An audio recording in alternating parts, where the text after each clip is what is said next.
This presentation comes from the premise that lecturers in all fields, including academic language and learning lecturers, need to connect with their own field in order to teach and research effectively.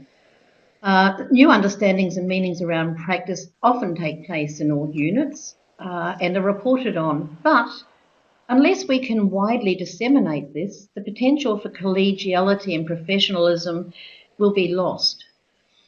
So this session reports on the outcome of 2 projects that aimed to deal with that, separately funded through all, that have been combined into one single database.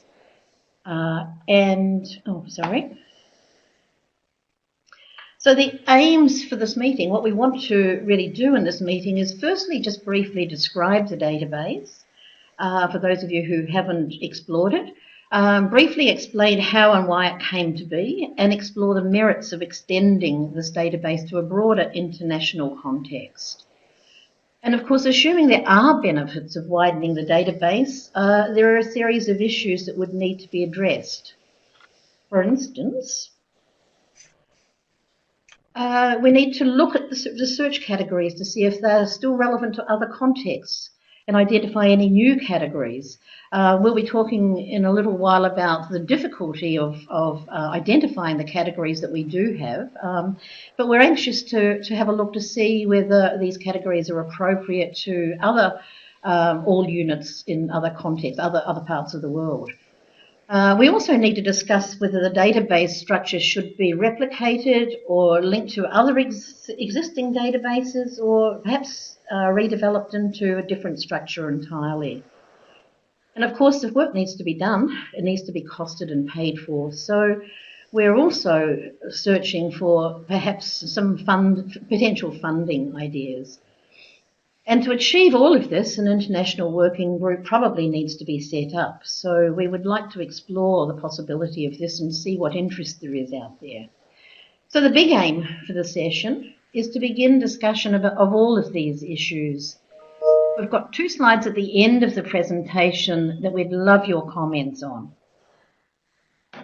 So, the database. Let's have a look at the database. So, and the motivation for the database is really quite simple. First, all advisors need to publish and share our publications.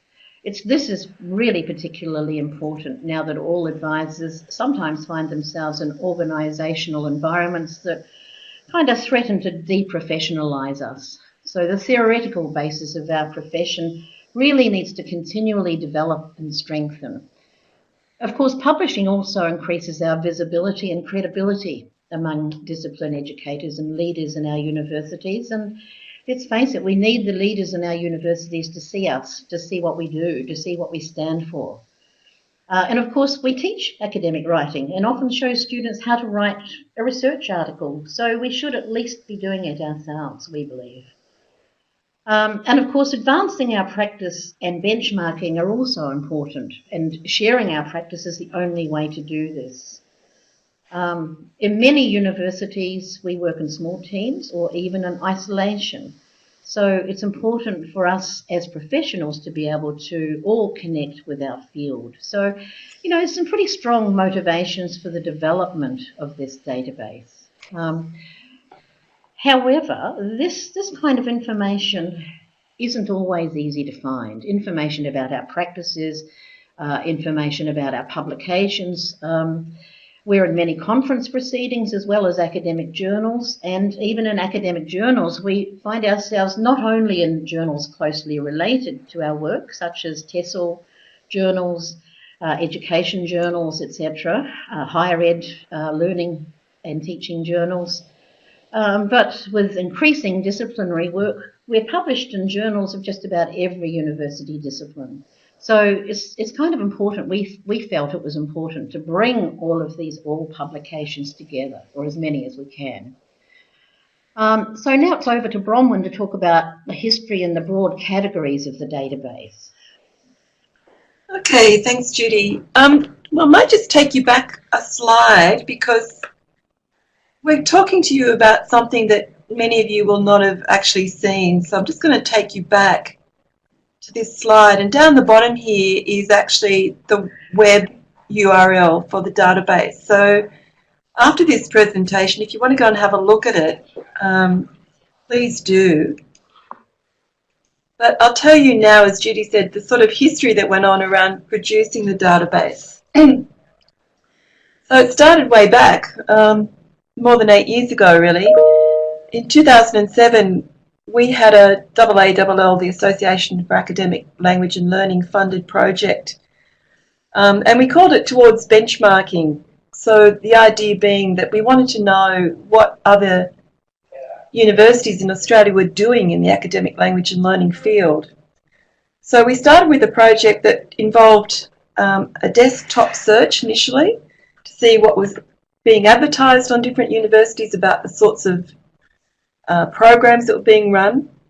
We then followed that up by contacting each university and checking with them that we had the right information, and then actually developing through that a series of descriptors of the work that we're all doing. And that went again back to people to see whether they're happy with it. So it was quite a lot of backwards and forwards in checking to make sure that identifying the descriptors of our work was something that people were happy with, the sorts of words we were choosing, because it is a fairly diverse field. So that was, I guess, our first foray into trying to develop the data fields.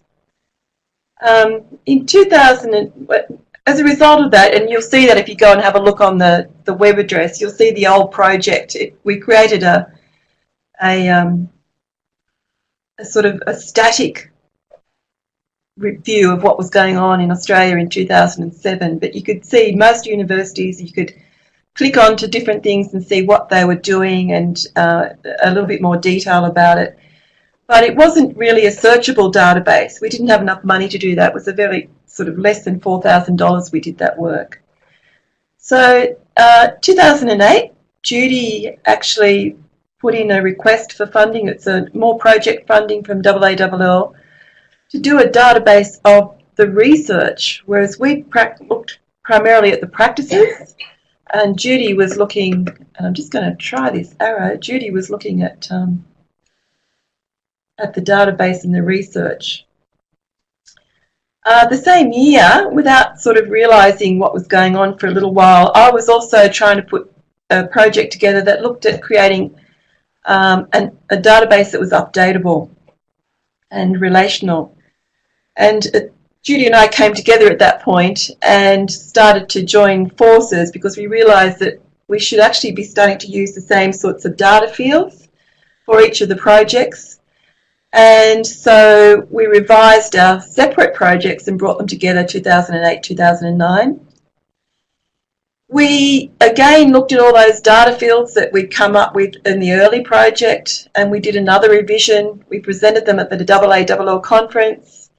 People wanted further revisions. We went about doing that, and then we went trialling it. And again, finally, 2011, we actually presented it at the ICALL conference, and it's been up and running since then. So that's the history of how things happened.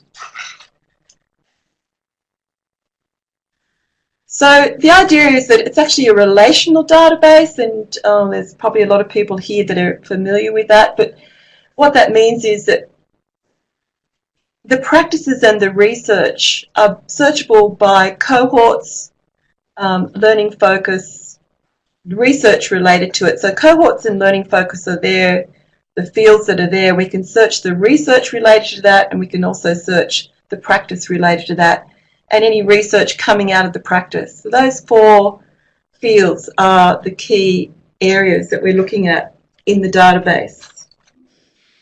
And I'm going to hand it back to Judy now, and I'm going to get rid of my arrow with a bit of luck, and hand it back to Judy now to talk to you about what the categories were that we came up with. And this is an important part because we're not sure whether these will match your ideas about the sorts of work that you're doing or not.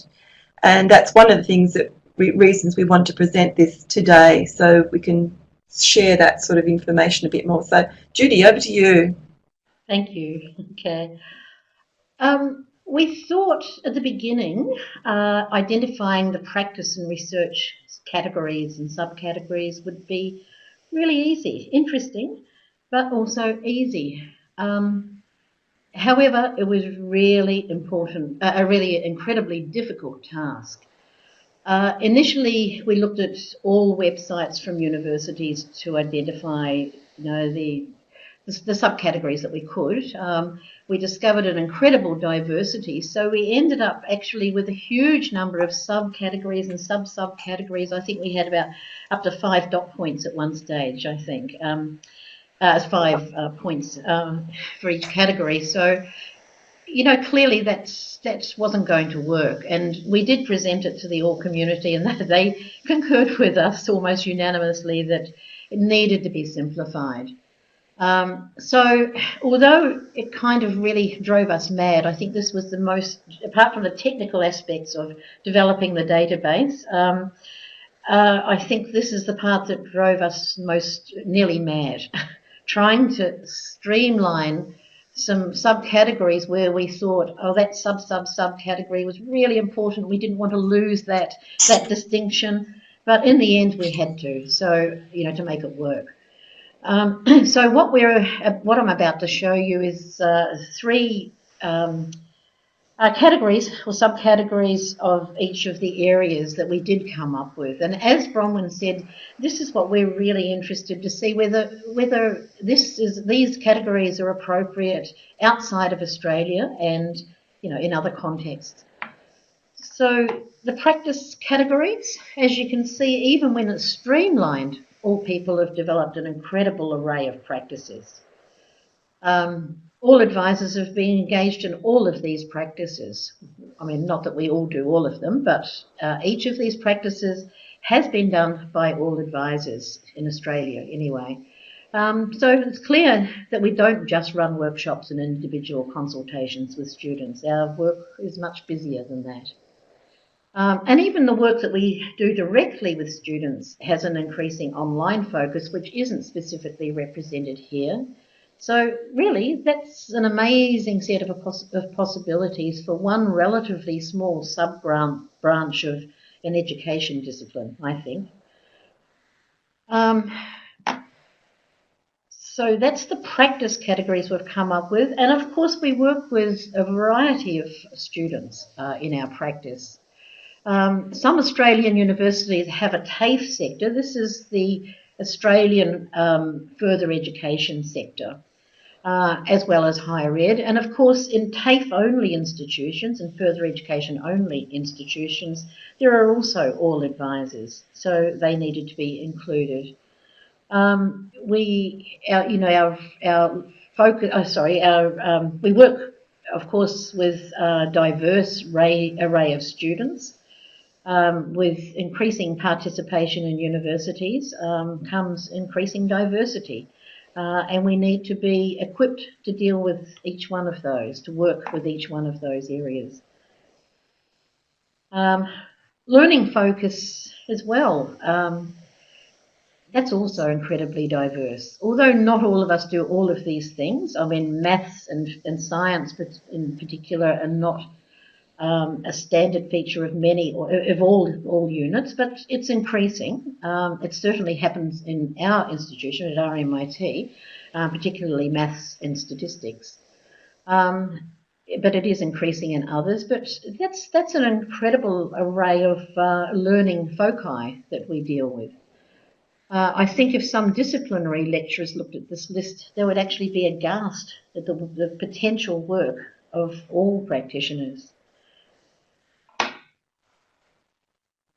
And as Bronwyn was talking about, we do have 2 sides of the database that talk to each other.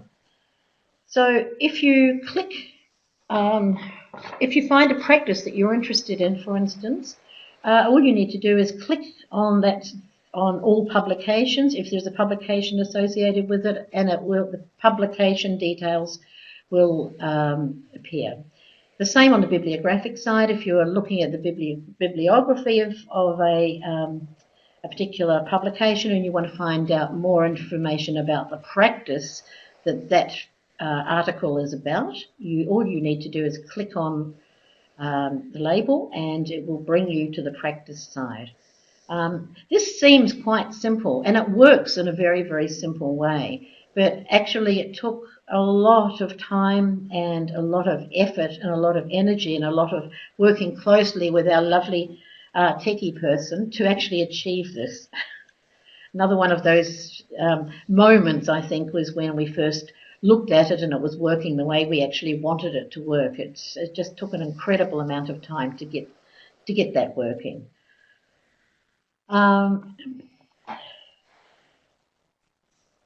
And now it's over to Bronwyn again.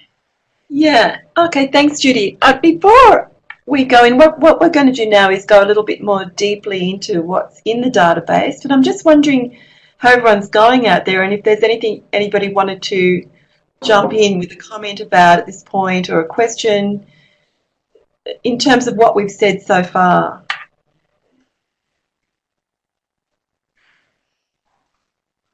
Silent. Silent? Is everybody okay? Ah, somebody's typing. Anna's typing. Oh, very good. Thank you. You're all okay so far. All right. Good. Thank you. Okay, good and alive. That's great to see. Is that Casserly?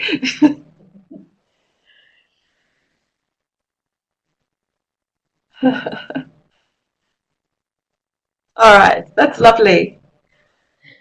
Okay, we'll keep on then. So, when you get into the database, and we've just done a screen grab of part of the database. So here, for example, if you're interested to know who else in Australia is doing conference hosting, you would find this under the conference hosting, and you'll see that there's a little, we'll show you a bit more about it. You'll get a little, oops, there we go.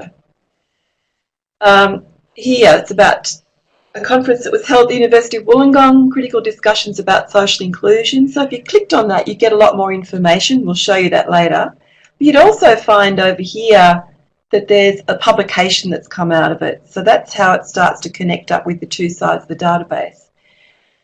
If you're looking at who's doing integration or embedding in the disciplines, you'll again come down here and you'll see some of the places where that's happening, and you'll see exactly what. So for example, at Edith Cowan, they were looking at embedding in core international business unit.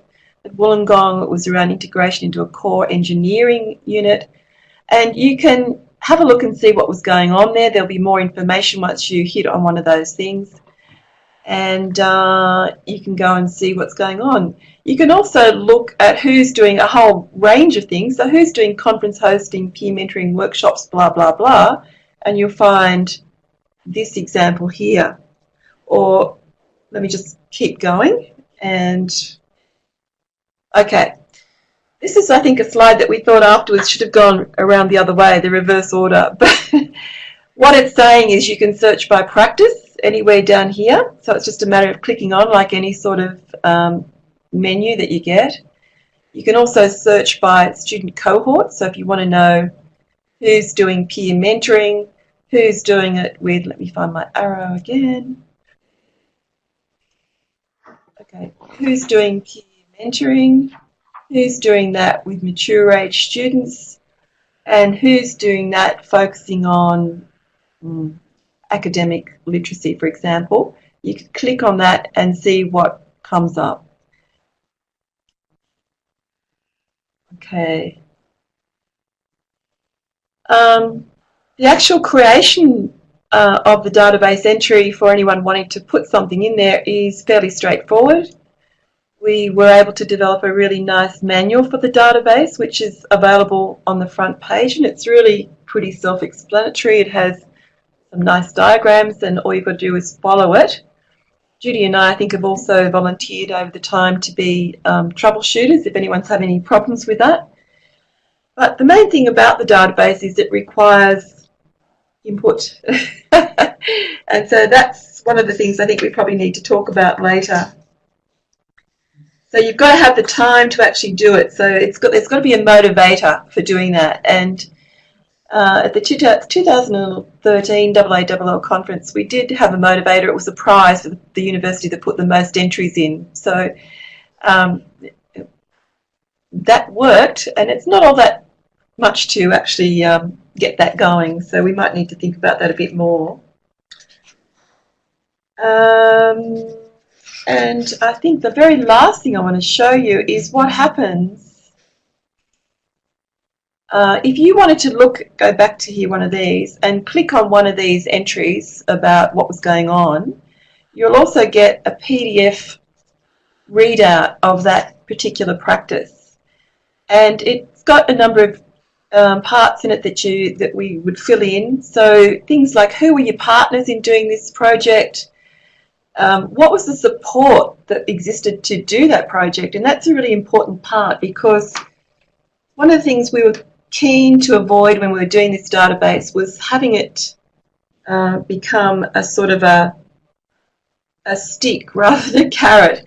We wanted to make sure that senior management knew that these things don't happen in a vacuum, and just because one university can achieve it, it's because of particular supports in place. So, for example, in this instance, the integration was able to happen because it was supported by a teaching and learning management plan from the faculty. So they were really keen to have that sort of work going on. We also looked at the strengths of the practice, the weaknesses, and approaches or the theories that were underpinning it, which is again an important part of our work. And what's not here is any changes you would make for the future practice. And again, you get a link to the person's name, so you can talk to them more about what was actually going on. So it stops us having to reinvent the wheel all the time. And then the last section I wanted to show you was what happens once the database is being filled up. There is a section there that is a reporting function, and you can click on that at any one time and get a pie chart to show the sorts of mix of practices that are going on at any one time. So here you're seeing, for example, that workshops, lectures and tutorials were taking up a large percentage of people's time. Strangely enough, conference hosting was as well. Subjects for credit, so people in academic language and learning units teaching subjects for credit was a less of a thing happening. Student consultations were diminishing. This is at a particular moment in time, and it only relates to what's actually in the database, not necessarily what's going on unless people have actually put it in there.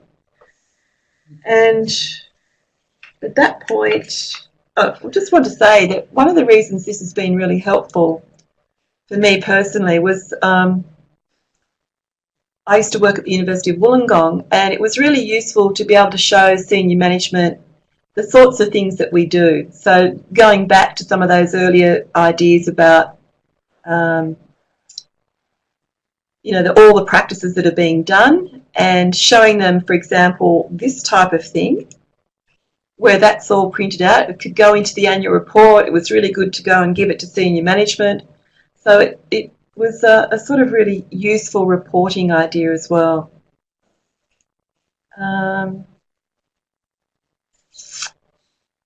I can see some comments here. So Judy's going to go next about the database entry, but do we want to have a quick look at the comments there, Judy? Yes. Yeah, Fiona, I agree. It would be great to be used for benchmarking if we get enough data in. But as Bronwyn said, this only represents what's been put into the database. Our key problem has been getting people to put things into the database. And despite the fact that, both Bronwyn and I have offered to do that, if people get, into difficulties, we're very happy to enter it for them. But we need them to send it to us. But ideally, of course, it would be great if everybody could enter their own. As they get a publication published, go straight to the database, enter it into the database. As they develop a new practice, put it in the practice part of the database, so that we have a really good picture of what's happening in all units in Australia at this stage. It would be great if everybody could do that. Can I So, just yeah, add, hopefully jump in people there? will come up with a few ideas. Sorry, Bronwyn. Hopefully people will come up with a few ideas about how to do that. Fiona has already had an idea that it should be a feature and a prize at all conference. That's a great idea, I think. And Vanessa, yes, this is definitely open to Atlant's members as well. And we have Massey actually in it at the moment. Massey and the University of Fiji are in it because they requested specifically to have their publications and practices added. So that's great. I mean, the whole point of this presentation is, firstly, do we want to extend it beyond Australia/New Zealand? And we feel that does need to be extended. But also, what steps do we take to enable that to happen? So, the big aim is to get some discussion around that. But yes, at the moment, I believe anybody can feed anything into it, I think. We can make it as it is. It can become an international database if people put their information in. That's all we need. Sorry, Bronwyn, were you going to say something before? I think I cut you off. Quickly, if that's okay. No, just Fiona has asked, has talked about the idea about, and you mentioned it too, Judy. If we got enough data in there, we could use it for benchmarking. Yes. And just want to add in there now that in Australia, and it's possibly what's happening overseas as well, there's a national survey that goes out to students. And last year, we managed to get into the survey as a standard reporting element, a thing called Academic Language and Learning Unit. And that's customisable now to whatever that unit is called in your own institution. So, for example, here at Sydney, it's called the Learning Centre. But, Judy, you've got a different name at RMIT. Yes, we're the Study and Learning Centre. We have study as well. Yes, well, you do that. So this idea about it being a customisable unit is great. And the fact is that then this is already a benchmarking exercise that is going on in Australian universities every so often. It's a national survey that goes on. But I guess what worries me about that, it's good to have it in there, but at the same time, I think we need to have our own much more drilled down benchmarking. And again, this database could be used for that, because the national survey relies on the students who are surveyed having actually had some connection with that centre, that it's the Academic Language and Learning Centre in the university. So, for example, at Sydney, we've got 50,000 students, a lot of students, and there are not that many of us working in the Learning Centre, although we're just about expanding with 2 more staff, which is miraculous. But even so, it's quite likely that a large percentage of students don't actually get to us.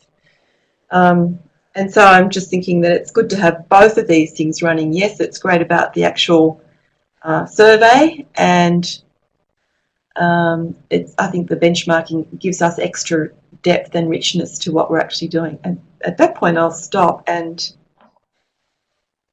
I can see Margaret and Rowena talking about that survey. And yes, we can send information about that. It's not run by us. It's a university survey run by the federal government, I'm assuming. Yes. Yep. Yeah. Sorry, I'll stop talking now, Judy. Okay. Joanne's typing, so we might want to just see. Okay. Yep. Just go back to that. Yeah.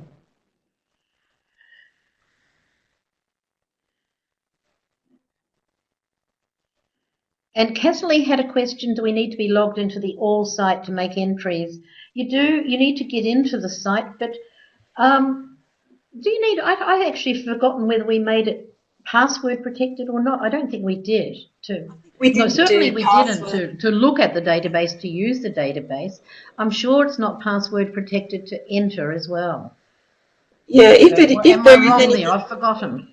You've got to log on to the ICALL site to make an entry, and that way it stops bots from coming in and ruining the actual entries. But that's right. you just have to, it's easy enough to log on to the ICALL site and get yourself logged on. On the home page, there's something that'll tell you how to do that.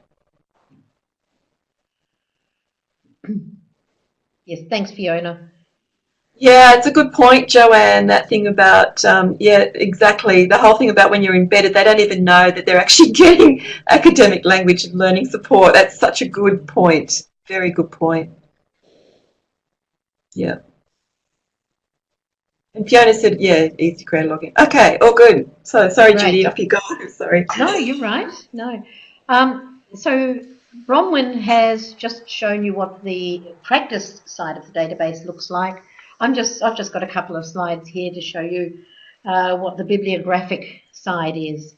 You might just want to browse through. If that's the case, this is the page on the left. Hang on, I'll see if I can pick up the arrow. This page on the left here is the one that will come up by clicking publication title or title of the journal or the year of publication. You can flip between inverse chronological and chronological order if you just want to browse. If you find something that you like the look of, a publication title, for instance, all you do is click on it, and this is what you'll come up with, this page here. So just the abstract. We don't have the full articles in it, but we do tell you how to get it. And we usually have contact details if the writer is happy to put their email address in. If they're not, that's okay, but we at least have the title of the journal or book or whatever. So bibliographic details to enable you to get a copy of it if you need it, if you want it, I should say. If you want to search, however, you can search under any or all of these search areas. So you can search under a particular practice, an institution, cohort, etc., etc. You might just want to find out, have a list of the copious publications of Kate Channock, for instance, or anybody else. So that's easy enough to do by just typing in her name there. If you know the title of the publication, of course, you can do likewise. And, you know, these, you might just want to search for student cohort, or you might want to search for a particular student cohort and a particular practice or a particular learning focus. So any or all of those, it's quite flexible. And creating a bibliographic entry is actually also quite easy. And as Bronwyn said, we have a really good user manual to help you to do that. It has screenshots. It's absolutely clear. So, you know, if you have publications, if you have practices that aren't here, please think about putting them up. It would be really great. So what now? It's really, I think Bron was going to do this, but I'll keep going if you like, sorry. We really want to explore what the benefits might be of extending this to an international context. And of course, if we do that, we need to identify what changes we need to make and whether the database in its current structure would be suitable or whether it needs to be replicated or redeveloped, perhaps. And as we mentioned before, this is not going to happen by a few people working on their weekends. So we do need a bit of funding for it. And I guess the best way to do this is to establish an ongoing international working group. So the next two slides we've got have questions related to these issues. And we thought it might be a good idea to just put the first slide on first and perhaps have some discussions and comments around that and then move to the next one. Thanks, Bronwyn. Okay. Sorry, that was just me because my screen grayed over because I didn't mean to hit it.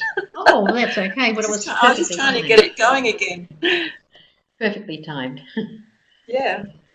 So the first slide of discussion points, are the data fields relevant to your work? Now, running a webinar it is a little bit different to running a face-to-face workshop. Of course, if it was a face-to-face workshop, we'd have handouts with all those data fields written on them.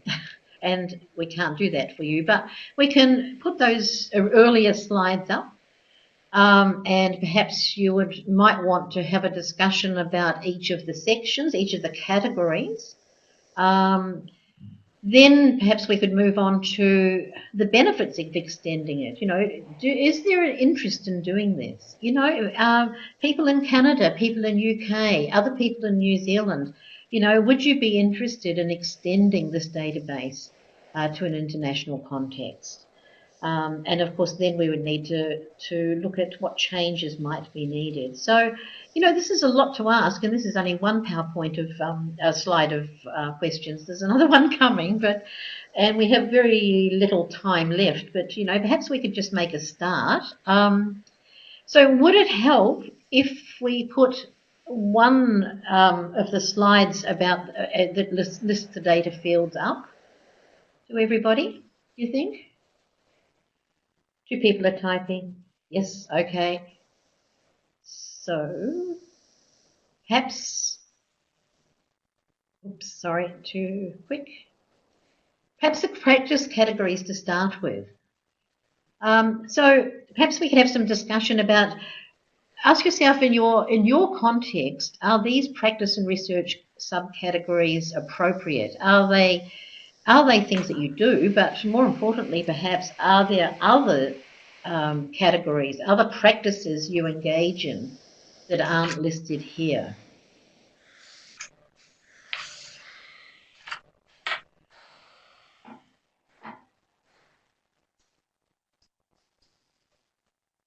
Good. A few people are typing, great. Writing groups. Yeah. Yes, excellent. Yeah. That's very true. Writing groups is missing. Yes. Yes. Sorry, I should have explained. Where are we? So Pass and PAL is peer mentoring. Yes. Just to Michael's, just ask Pass and PAL. So if we come back down to this one, peer mentoring. Peer mentoring, a lot of what goes on in Australia is based on supplemental instruction, and we've just called it peer mentoring for want of a, for a more generic term. Peer tutoring often involves students working with other students, not the same as a supplementary instruction model, and there could be some money exchanged. But I think what's happened here is that, Michael, you've picked up something that's really important, and something that Judy and I have always wanted to do and never done it. We wanted to do a glossary of these terms. Yes. And yes, Maori or Pacifica students. And I guess what we've done here, that's sort of can I just go quickly whip over? Cohorts? Yeah. Cohorts. So we've got Indigenous students here as a fairly broad-based. Normally we'd say Aboriginal and Torres Strait Islander students. Oh, wow. Managing, coordinating third-party services. Yes. Oh, yes. Yes. I should have thought of that. We have smart thinking. Yeah.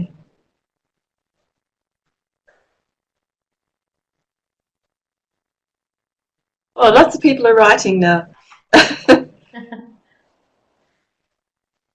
Yes, Martin, it is pretty comprehensive, but it was even more comprehensive when we started. This is a result of quite substantial collapsing of subcategories into subcategories.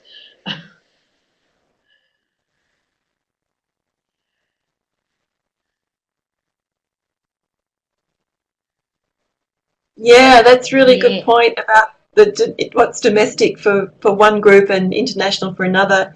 Exactly. We'd have to have something like, some way of distinguishing those for different country groups. Yeah. Yes. Yeah.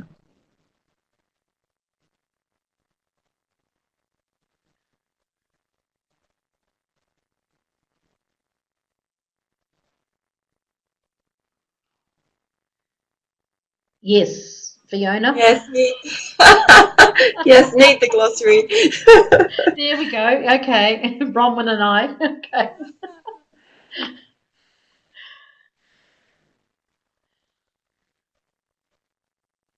In fact, we would really need that quite quickly if we're going to extend this into an international context. We really, and in fact, we kind of needed it even for our own context. Yeah, In the student cohort list, for instance, there's foundation students. Well, we have two kinds of foundation students at our MIT. We used to. We used to run some foundation courses, which were part of first year courses, credit bearing courses that the all teachers taught. But we also have foundation studies, which is, sort of an Alicos type program, but run slightly differently. There are, it tends to be a little bit more discipline specific. So, this is an issue because the universities run slightly differently, even within Australia. We're going to find, quite a few differences there, but of course we're going to find many, many more differences once we look at it in an international context. Thanks, Rowena. yeah, yeah. Yeah, Michael, I think that's what one of the things we're hoping that we're trying to get to, that we do fund it internationally, and that that would be great. It So we would. bits from everybody, maybe if we could. Yes. Oh, Oh, Anna, yes, you can. You can combine subcategories.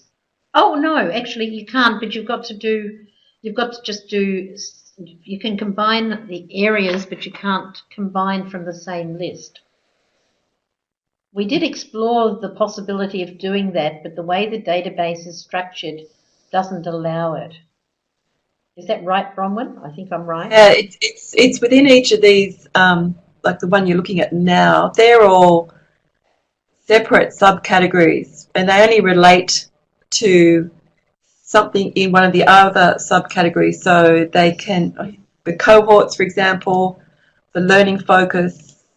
So if we go back to oops, sorry. Next one. These are the way you can go across, but you can't go within easily, Yeah. or at all. But maybe that's something we should think about. Yes. Yeah.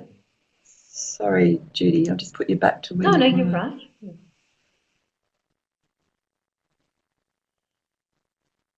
What is TAFE? TAFE, Michael, is the Australian Further Education Area. Technical and Further Education, it stands for. And many universities have TAFE components. RMIT used to have a TAFE component, but it's actually technically not TAFE, but we do have a vocational education component that runs the same courses as other TAFE institutions. The general area of further education is called VET, vocational education.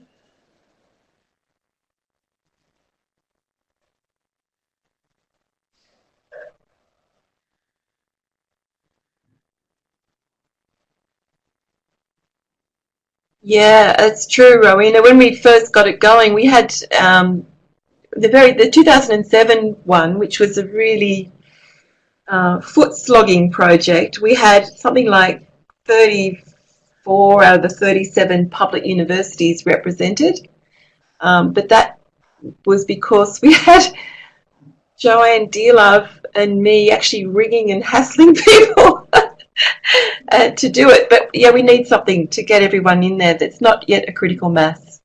Mm. Yep. So Anna's just actually come in with a message, and Judy and I went to the European Association of Teaching Academic Writing last year, and we did this similar presentation. And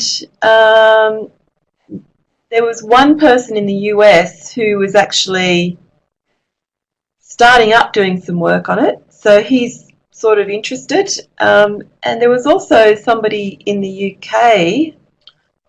Name is just totally gone. Can you remember that, Judy? The woman from the UK. It wasn't Lisa, was it, from Coventry? Yeah, No? Lisa, that's it. Who was Can't just remember her starting. last She had name, a but yes. Gabansky Williams. Gabansky Oh, Williams. Lisa. yeah, something Um, like that. Yes. yeah, and so Lisa just had some. It was at the very early stages. She had funding from the literary fund to do something. So she was Yes. very early on. Yes. So there are sort of pockets of interest out there. So should we move now to the next bit about, just wondering, I mean, it looks like Yes. people are sort of pretty well thinking, yeah, it's a good idea and there's some things that are missing and Yep. um, the, the And next some part was, good points. Yeah. yeah. So do we want to go to the next slide then? The last one. That's our last slide. Or do we, I guess we can't really talk about the database until people have had a chance to look at it. Yeah. What's the time? We do have a few more moments left. Is there anything else here that we could discuss? I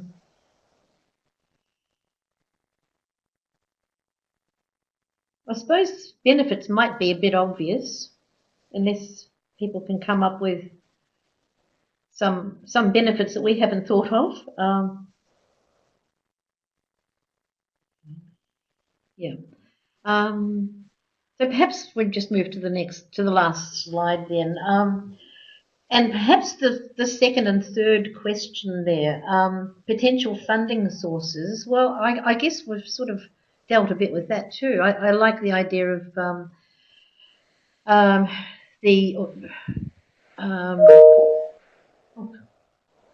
sorry, all and the other organisations, perhaps getting some funding from them. But of course, there would have to be enough people who thought this was a useful idea for that to happen. So I guess how do we get to that stage is the next question we really need to ask. Well, Michael's just typed sorry, go in on. something which, Michael's just typed in a plan. In February.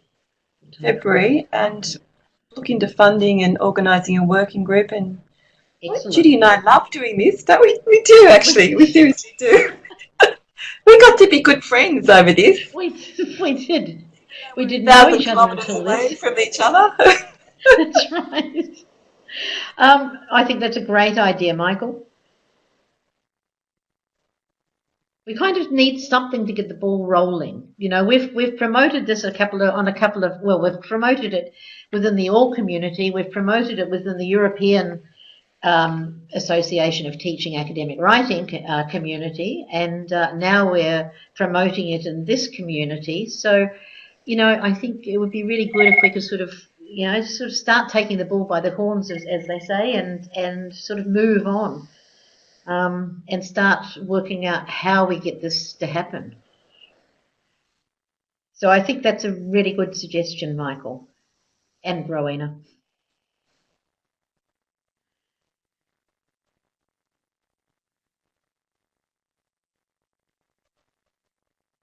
Nobody else typing? Oh, yes.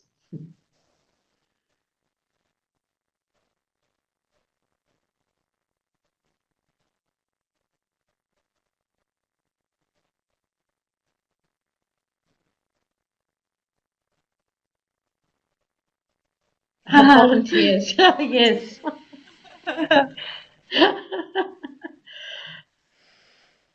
I think, probably just a couple from each, maybe a small group. A couple's probably only two, but a slightly bigger group from each national grouping would be great.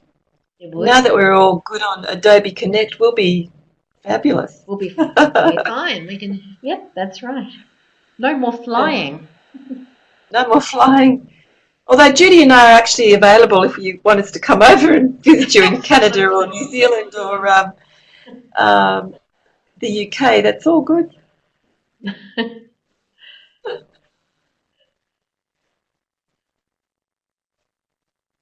Okay, yeah, that's Vanessa. a good idea. Yes. Idea. Minus 25. Whoa.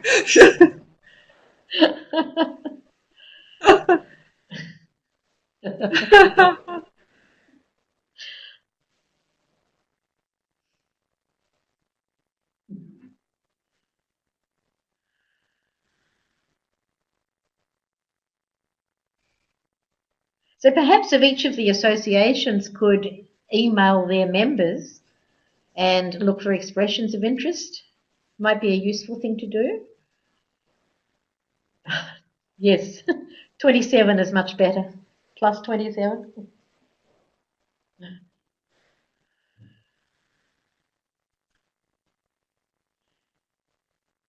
So Judy, I think we have to stop in about 4 minutes, don't we?